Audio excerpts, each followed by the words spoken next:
BA द्वितीय वर्ष राजनीति विज्ञान में आज मैं आपको द्वितीय प्रश्न पत्र भारतीय राज्य व्यवस्था के अंतर्गत मूल कर्तव्यों के बारे में बताना चाहूँगी। इससे पूर्व हम मूल अधिकारों के बारे में पूर्णतः परिचित हो चुके हैं। 1950 में लागू किए गए भारतीय संविधान में नागरिकों के केवल अधिकारों का ही उल्लेख किया गया था, मूल कर्तव्यों का नहीं। लेकिन 1976 में संविधान में व्यापक संशोधन करते समय यह अनुभव किया गया कि संविधान में नागरिकों के मूल कर्तव्यों का भी उल्लेख किया जाना चाहिए। अतः संविधान के चतुर्थ भाग के बाद भाग चतुर्थ अ जोड़ा गया, जिसमें मूल कर्तव्यों की व्यवस्था की गई। और ये 10 मूल कर्तव्य इस प्रकार से हम बता सकते हैं। पहला, संविधान का पालन तथा उसके आदर्शों, संस्थाओं और राष्ट्रीय प्रतीकों का सम्मान। भारत के प्रत्येक नागरिक का कर्तव्य होगा कि वह संविधान का पालन करे और उसके आदर्शों, संस्थाओं, राष्ट्रध्वज और राष्ट्रगान का भी आदर करे। दूसरा, राष्ट्रीय आंदोलन के प्रेरक आदर्शों का पालन। प्रत्येक भारतीय नागरिक का कर्तव्य है कि वह स्वतंत्रता के लिए हमारे राष्ट्रीय आंदोलन को प्रेरित करने वाले उच्च आदर्शों को हृदय में संजोए रखे और उनका पालन भी करें। तीसरा, भारत की संप्रभुता, एकता और अखंडता की रक्षा।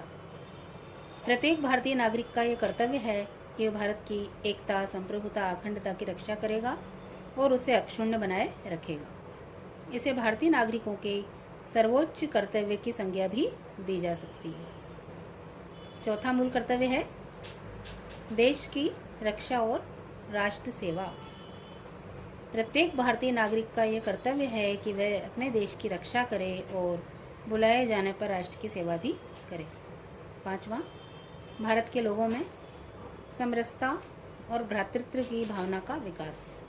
भारत के सभी भागों में समरसता और समान भ्रातृत्व की भावना का विकास करे, जो धर्म, भाषा, प्रदेश या वर्ग पर आधारित सभी भेदभावों से परे हो, और ऐसी प्रथाओं का त्याग करे जो स्त्रियों के सम्मान के विरुद्ध हो। इस प्रकार से 2 कर्तव्यों का बोध इसमें कराया गया है।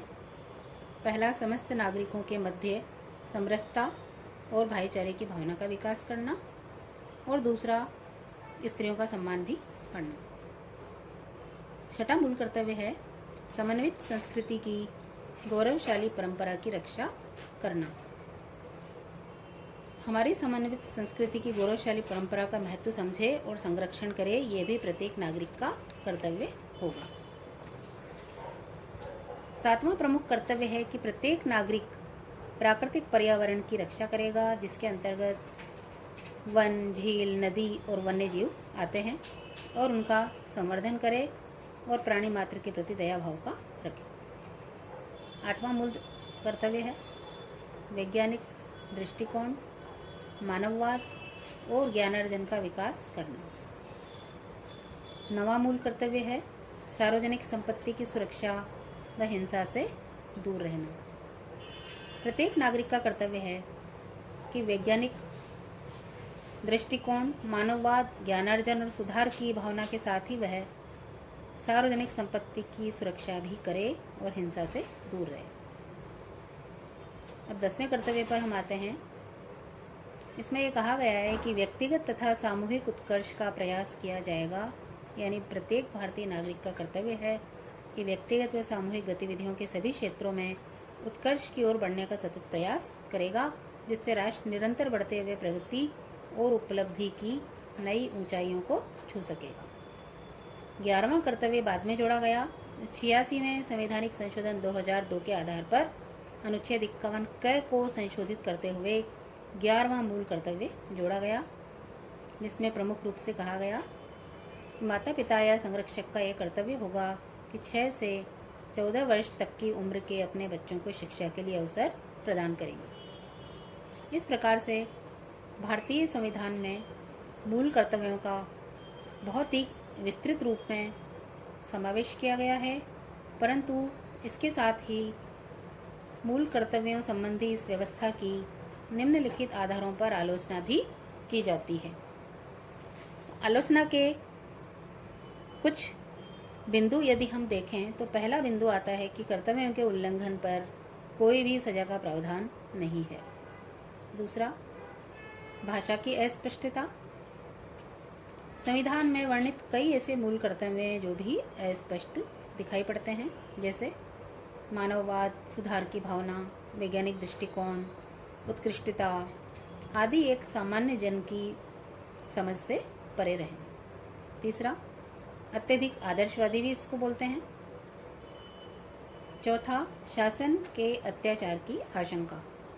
कुछ व्यक्ति ये भी कहते हैं कि मूल कर्तव्यों का उल्लेख करने में जो भी शब्दावली अपनाई गई है उसकी आड़ में शासन जनता पर अत्याचार कर सकता है। परंतु इन उपर्युक्त आलोचनाओं के पश्चात भी हम ये कह सकते हैं कि मूल कर्तव्यों का महत्व सर्वविदित है। कर्तव्यों का पालन किए बिना अधिकारों का उपभोग संभव नहीं है।